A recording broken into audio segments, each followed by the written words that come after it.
The next policy overhaul is coming, and if you're relying on your current understanding of the system, you are going to leave priceless benefits on the table. This isn't about gaming the system, it's about understanding the rules better than the people who wrote them, especially when those rules are about to change in ways that will make access harder, not easier. We are diving deep into 15 secrets, 15 procedural and documentation truths that will become absolutely essential knowledge when the policy landscape shifts. Ignore these and you could face years of delays or outright denial. Master them and you secure your future and the financial stability you deserve. Get ready because the clock is ticking and we start right now with the hidden power of preemptive documentation, something most people only scramble for when it's already too late. The first priceless secret you need to lock down is the hidden power of the Nexus letter, especially its strategic timing. Most people view the Nexus letter as a reactive measure, something you get only after the VA denies your claim or requests more information. This is a critical mistake, a procedural blunder that costs veterans millions every single year. The true value of this medical opinion is unlocked when it is used preemptively, before the policy change hits and before the VA has a chance to establish a negative baseline for your claim. Think of the Nexus letter not as a defense, but as the opening argument, delivered before the prosecution even knows the trial is happening. Why is this preemptive strategy so vital right now?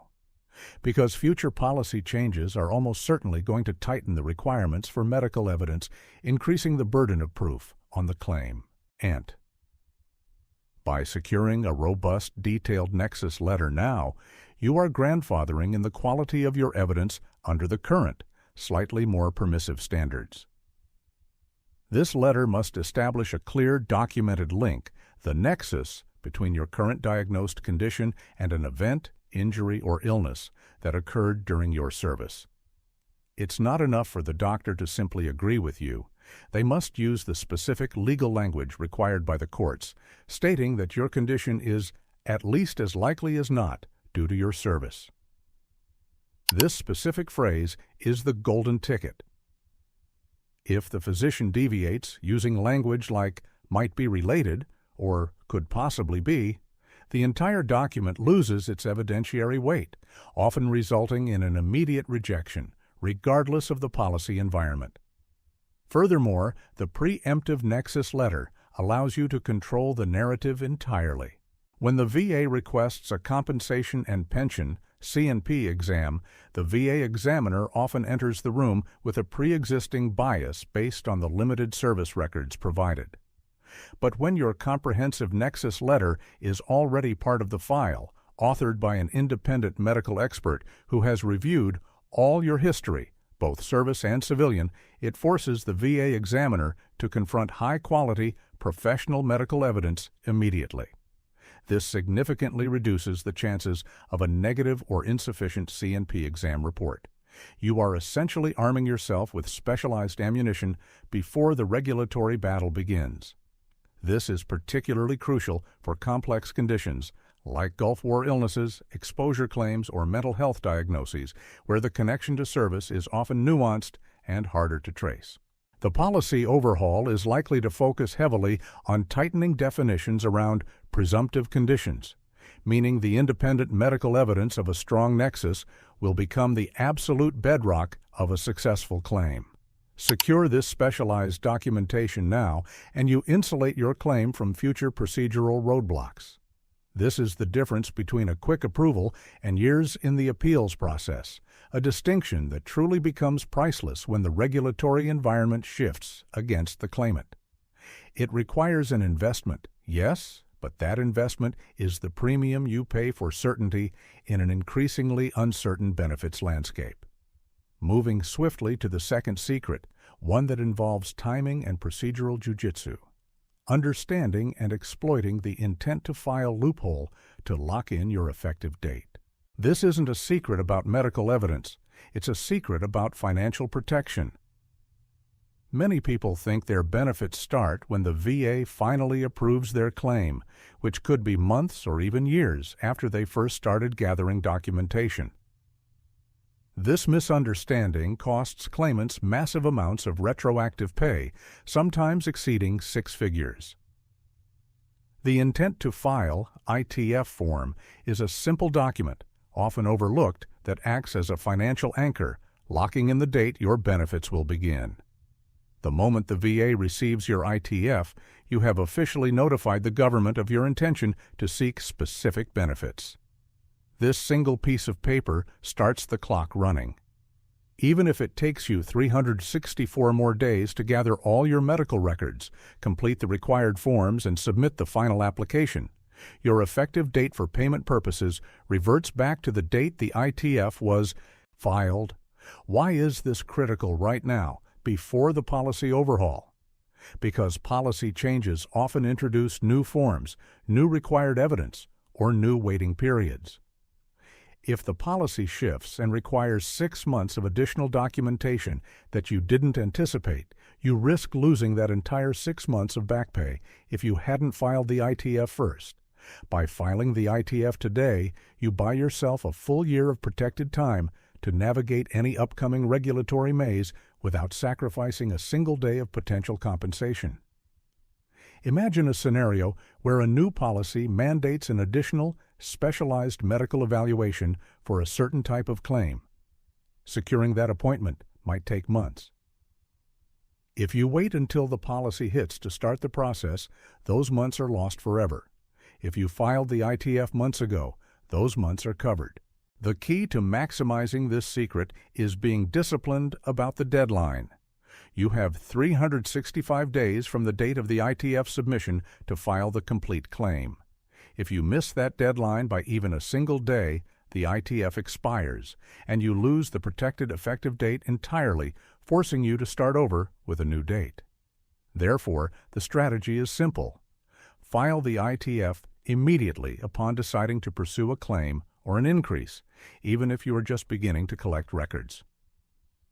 This single, proactive step is the easiest way to secure tens of thousands of dollars in retroactive pay, insulating your claim's financial timeline from the bureaucratic slowdowns that are inevitable during major policy transitions. Do not wait for perfection. File the Intent to File today.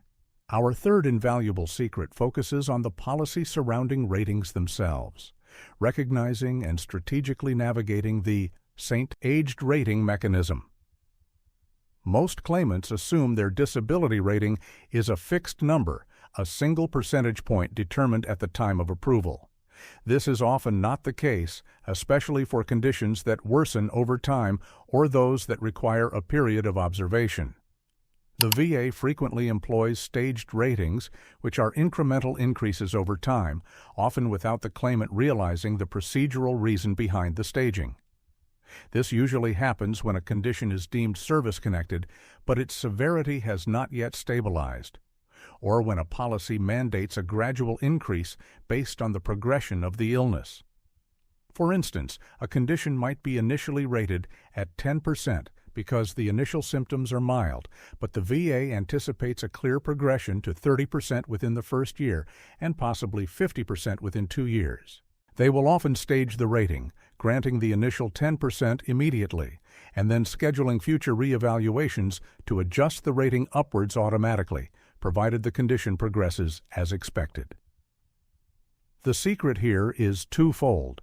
First, understanding when your rating is staged, and second, knowing how to provide the necessary evidence to ensure the upward progression is documented accurately and swiftly. Many claimants mistakenly accept the initial low rating and fail to track the progression, thus missing the opportunity for the scheduled increase. When the policy overhaul occurs, it is highly likely that the criteria for these staged ratings will become much stricter. They may require more frequent specialized examinations or mandate specific objective evidence of deterioration, rather than relying on subjective reports. Therefore, the immediate action required is meticulous documentation of symptom severity now.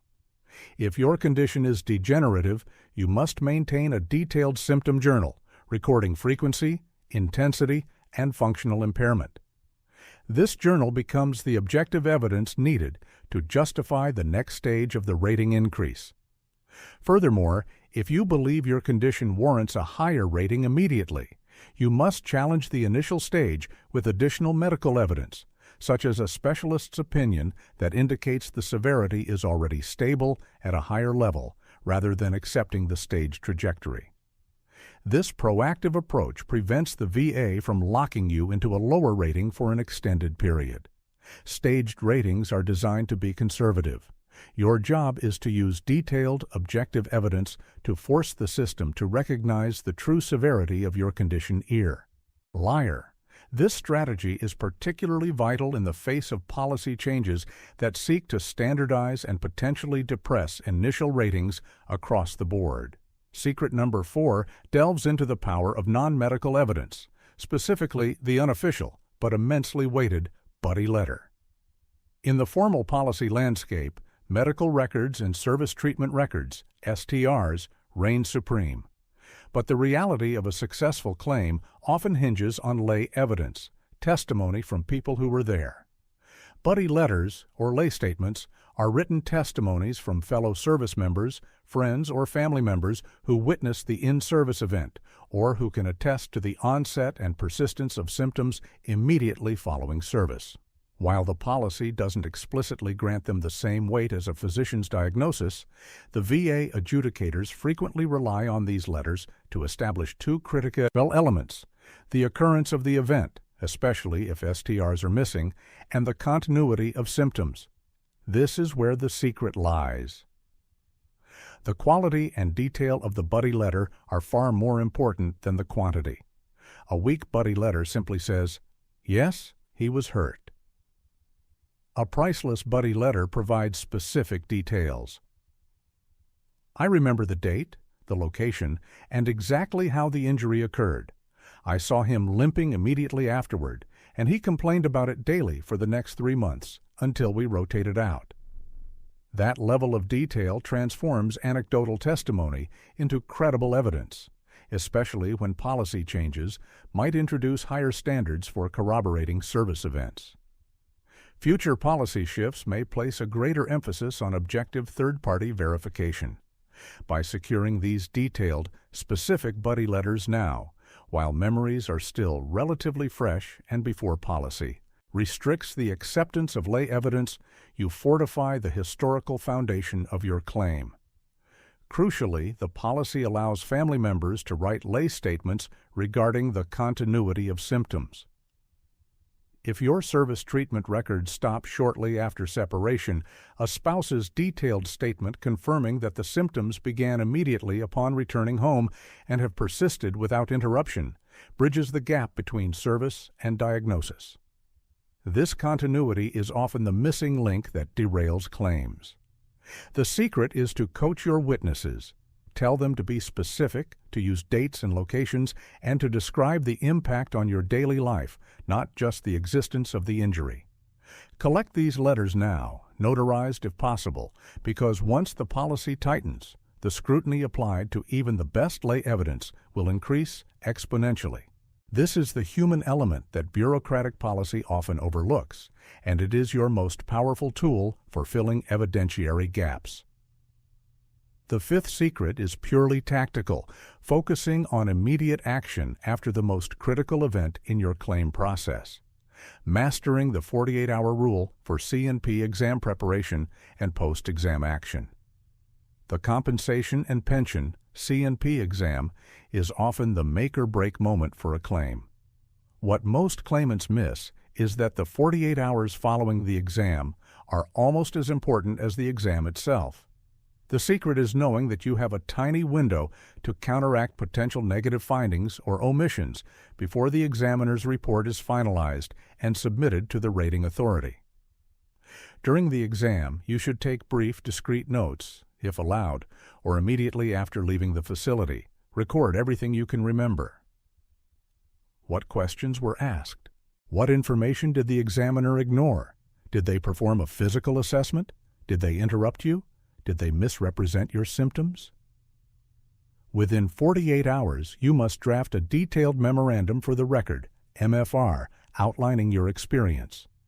This MFR is not an appeal. It is evidence you are submitting before the rating decision is made. If the examiner failed to address a critical point, or if you felt rushed and unable to articulate the severity of your symptoms, the MFR serves as your official record correcting the deficiency. This is priceless because under current policy, and likely under future, stricter policy, the VA is required to consider all evidence of record.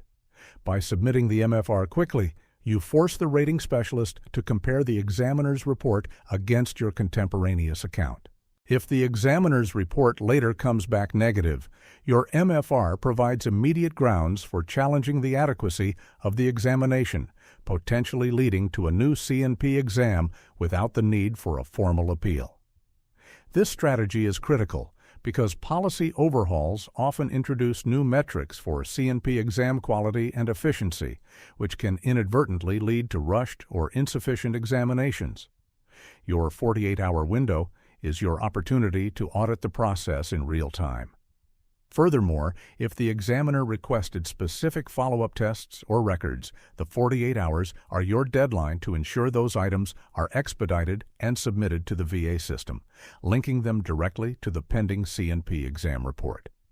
This level of procedural diligence prevents the VA from denying the claim based on insufficient evidence when that evidence was merely delayed or overlooked by the examiner. Master the 48-hour post-exam hustle, and you dramatically increase the integrity of your claim's evidentiary foundation. Secret number 6 is about expanding your claim scope by leveraging the secret of secondary conditions. Most claimants focus laser-like on their primary direct service-connected disability. They file for the knee injury sustained during training or the PTSD resulting from combat. But the biggest financial increases and the most robust policy protection often come from conditions that are secondary to the primary disability. A secondary condition is one that is caused or aggravated by an already service-connected condition. For example, a service-connected knee injury, primary, leads to an altered gait, which subsequently causes severe back pain or hip issues, secondary.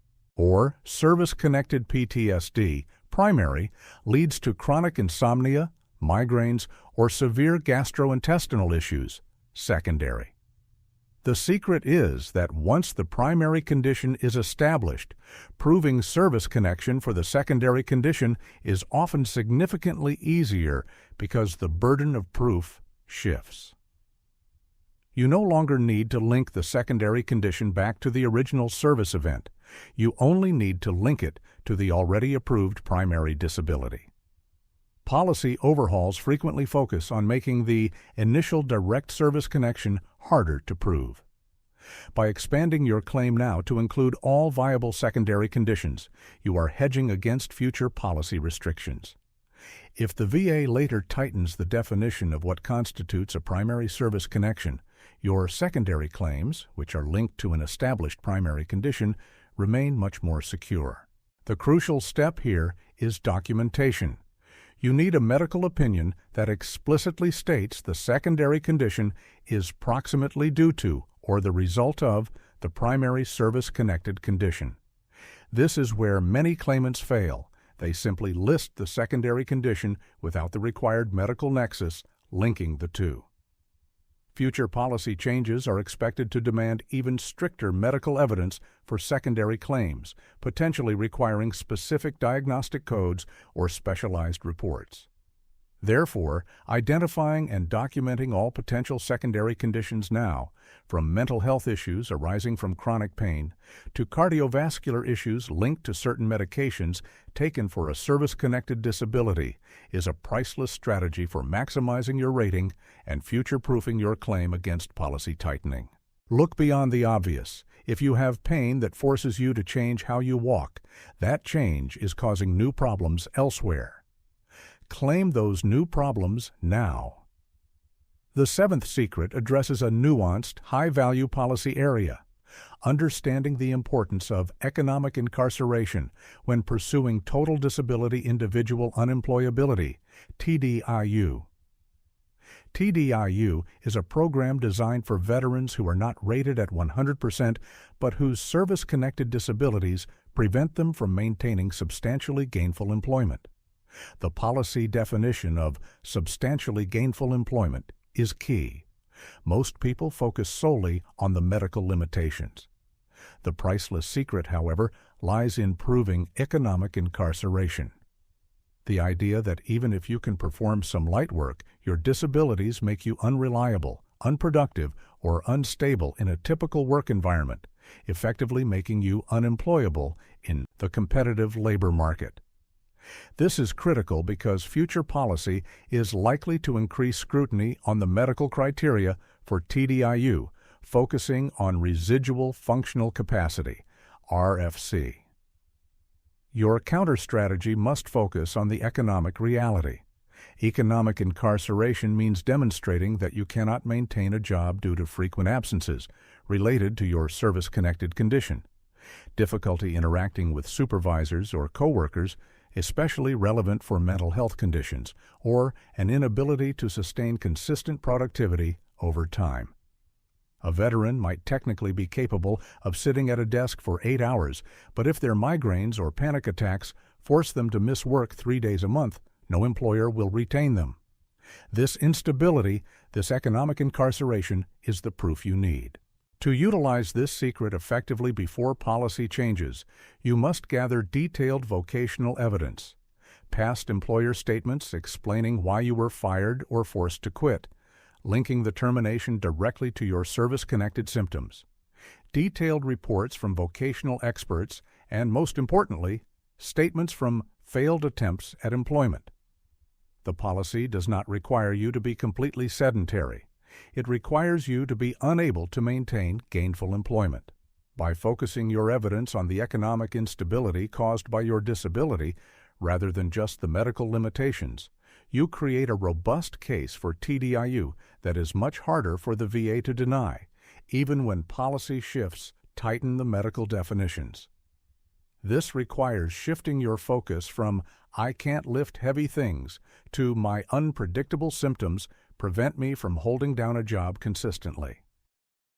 Secret number 8 is about vigilance, tracking and acting on the policy drift in presumptive conditions.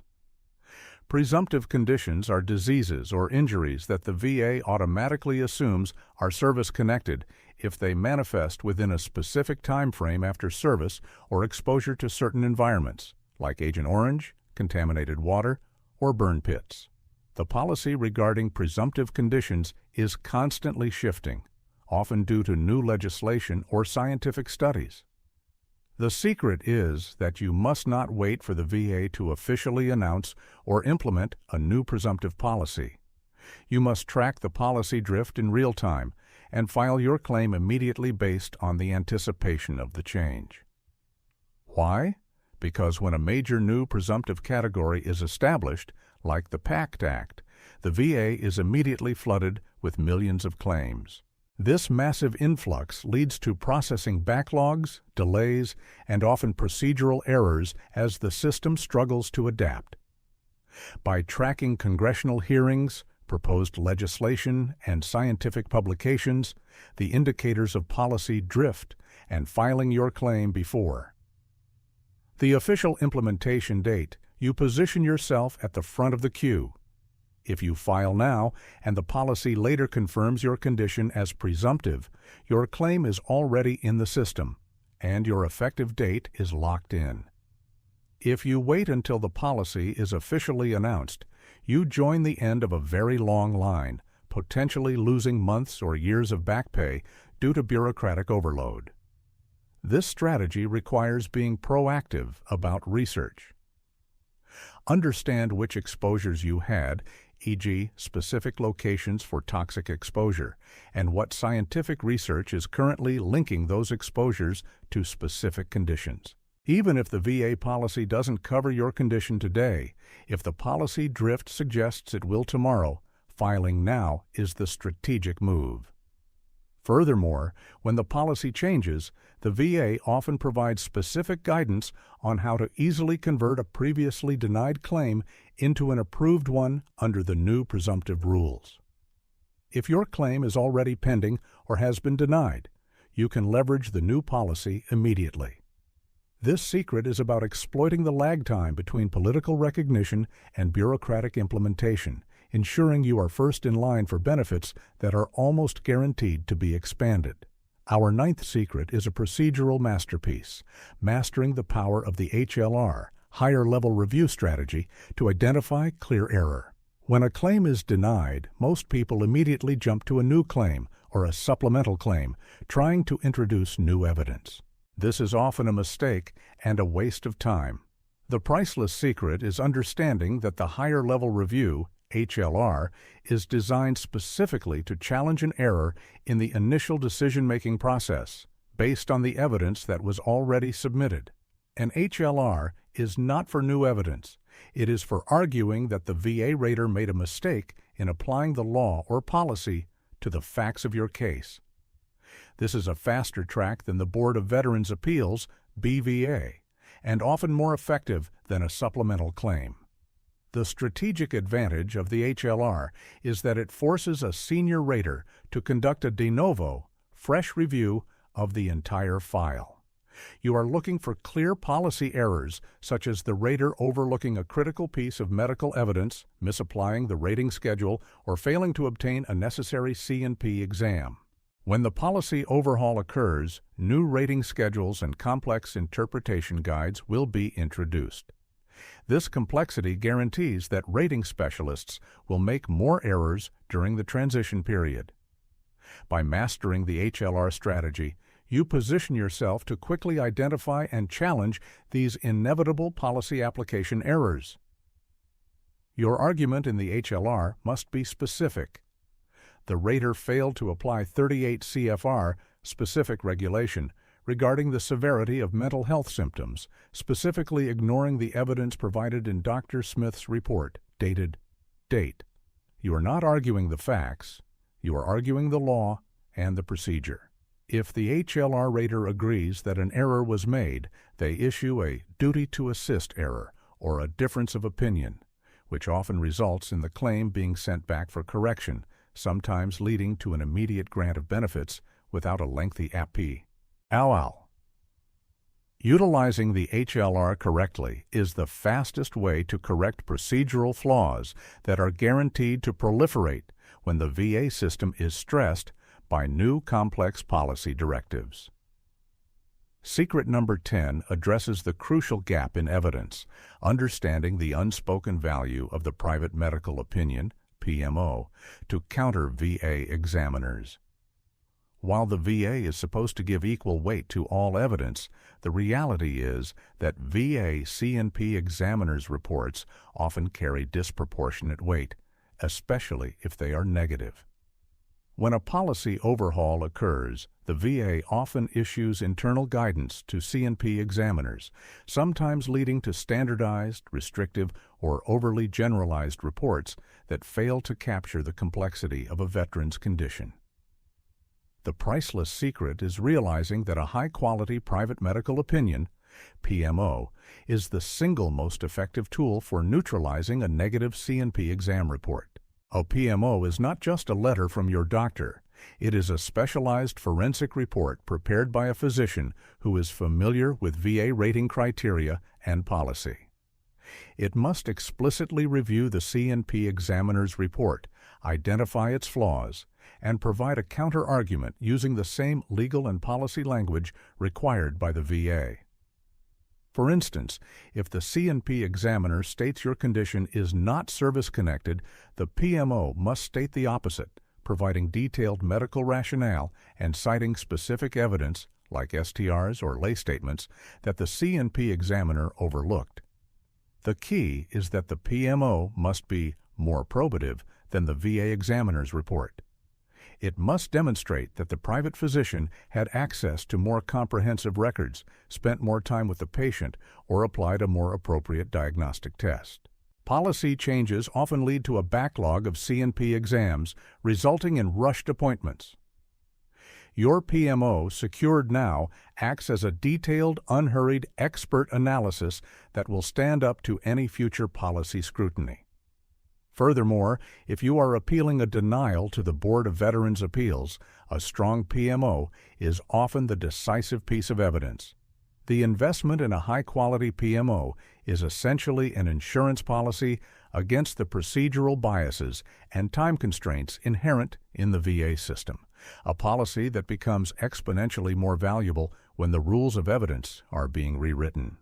Secret number 11 focuses on a highly sensitive and often poorly documented area: mastering the policy shift on mental health documentation, specifically regarding specific wording requirements. Mental health claims like PTSD, anxiety, and depression are notoriously difficult to win because they rely on subjective reporting and specialized diagnosis. Future policy overhauls are highly likely to standardize and tighten the diagnostic criteria, demanding more specific language and objective measures of functional impairment. The priceless secret is that you must ensure your current medical documentation uses the precise terminology that VA raters are trained to look for, focusing on the social and occupational impairment choice caused by the condition. It is not enough to be diagnosed with depression. Your doctor must detail the severity of symptoms using the 38 CFR schedule for rating disabilities criteria. This means documenting specific issues like deficiency in impulse control, difficulty adapting to stressful circumstances, inability to establish and maintain effective relationships, and the frequency of suicidal ideation or panic attacks. When a new policy is implemented, raters often rely on checklists derived from the new regulations. If your existing records do not contain the specific trigger words and phrases that align with those checklists, your claim risks being downgraded or denied, even if the severity warrants a higher rating.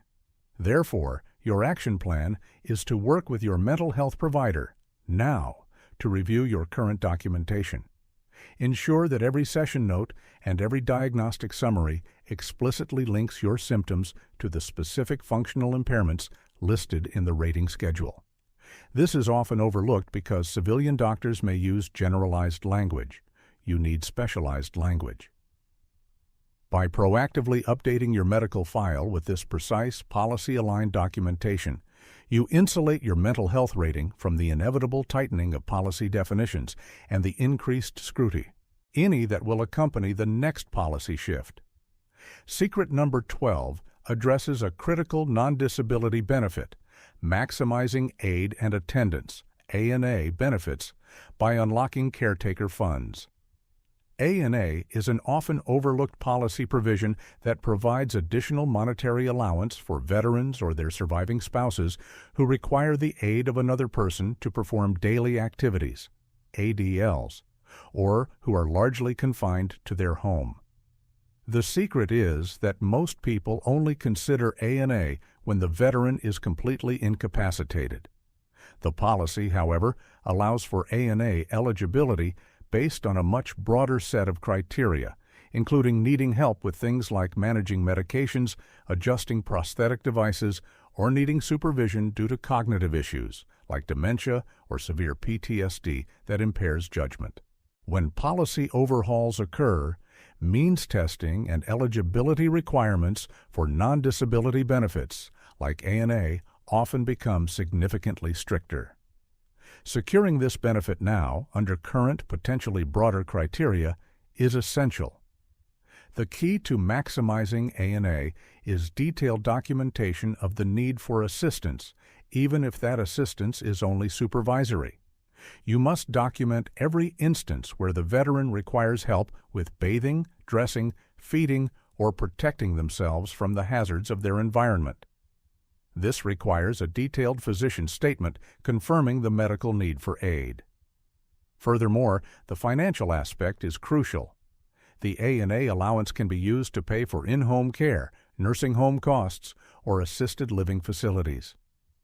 Understanding the policy limits on income and net worth is vital, as these thresholds are frequently adjusted during policy changes.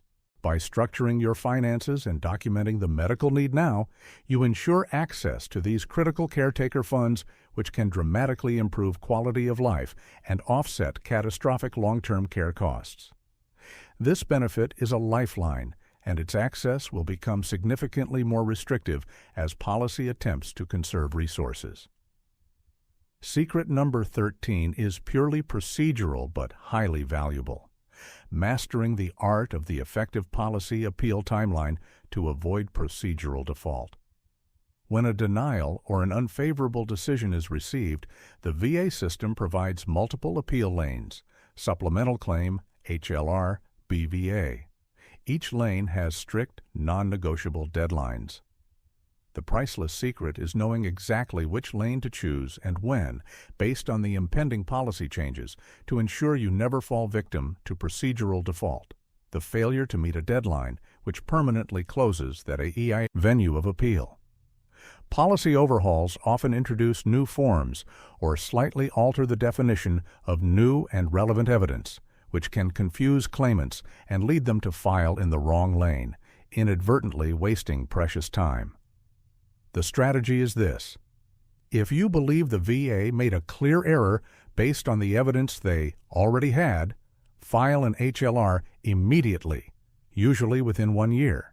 If you have new evidence that was not previously submitted, file a supplemental claim immediately. Never wait until the deadline. File within 90 days of the decision. Why the urgency? Because filing quickly ensures that if the VA needs to send your claim back for correction, a process called a remand, it happens before the new, potentially detrimental policy takes effect. Furthermore, if you file a timely appeal, you maintain the original effective date of your claim, protecting your back pay. If you miss the deadline, even by a day, you must file a new claim, losing all the time elapsed since the original filing. The policy appeal timeline is a complex clock, and the secret is to always file the appropriate action well before the 1-year mark, ensuring that your claim remains continuously active and protected from policy shifts that could make future filings substantially harder to win. Procedural mastery is often the only thing standing between a quick resolution and years of bureaucratic limbo. Our 14th secret involves looking beyond the federal system, leveraging the underrated benefit of state-level VA programs. Most veterans focus entirely on the federal benefits administered by the Department of Veterans Affairs. This is a huge oversight. The priceless secret is that every state offers its own unique package of veteran benefits, ranging from property tax exemptio, NS and tuition waivers to specialized health care and employment assistance that exist entirely outside the federal policy structure. When federal policy tightens eligibility or reduces funding for certain programs, which is a common result of overhauls, these state benefits become a vital safety net and an immense financial advantage. The crucial strategy is to research and register with your state's Department of Veterans Affairs. Now, state benefits often have residency requirements and unique application processes that are independent of your federal VA rating. For example, some states offer 100% property tax exemption for veterans rated 100% disabled, a benefit that can save tens of thousands of dollars annually, far exceeding the value of many federal policy programs. Other states offer specialized long-term care facilities or grant programs for adaptive housing. Policy changes at the federal level often have a ripple effect, but state benefits tend to be more stable and localized. By understanding and utilizing these state programs, you diversify your benefits portfolio, making your overall financial situation much more resilient to federal policy shifts. Don't assume your federal benefits are the end of the road. The true financial secrets often lie in the localized, state-level programs designed to support veterans within their communities. Finally, the 15th priceless secret is forward-looking and defensive, preparing now for the policy sunset clause.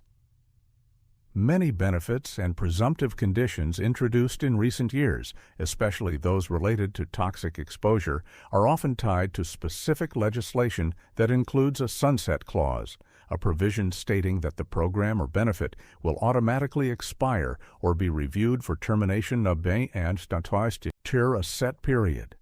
This is often done to limit long-term financial liability. The secret is that you must identify which of your current or potential benefits are vulnerable to a sunset clause and secure your claim before that policy expiration date. If a program is set to expire in 5 years, waiting 4 years to file your claim is highly risky, as the VA often slows processing in the lead-up to a sunset date, and Congress may not renew the benefit. Your action plan is to identify any benefit you are pursuing that originated from recent, specific legislation and assume it is temporary. This mandates immediate, aggressive pursuit of the claim, ensuring that your service connection is established while the policy is still active. If your claim is granted before the sunset, the benefit is usually protected or grandfathered, even if the program later terminates for new claimants. If you wait and the policy expires, you might lose the window entirely. This requires a defensive mindset. Treat every new specialized benefit as if it is temporary and prioritize filing based on the policy expiration date, not just your readiness. Preparing for the policy sunset clause is the ultimate form of future-proofing, guaranteeing that the benefits you earn today are secured against legislative changes tomorrow. We have covered 15 critical secrets, ranging from the immediate procedural power of the intent to file to the long-term defense provided by the policy sunset clause. The common thread running through all of these strategies is proactive documentation and procedural mastery. The system is designed to be complex. Policy overhauls will only increase that complexity and the burden of proof placed on you. Do not wait for the policy to shift before you act. Secure your Nexus letters now. File your intent to file today. Document your secondary conditions meticulously. Master the appeal timelines. These steps are not just bureaucratic hurdles. They are the difference between securing the full compensation you deserve and years of struggle. The time for passive waiting is over. Take control of your file, understand the policy better than the bureaucrats, and ensure that when the next overhaul hits, your benefits are already locked in and protected. Your financial security depends on the actions you take right now.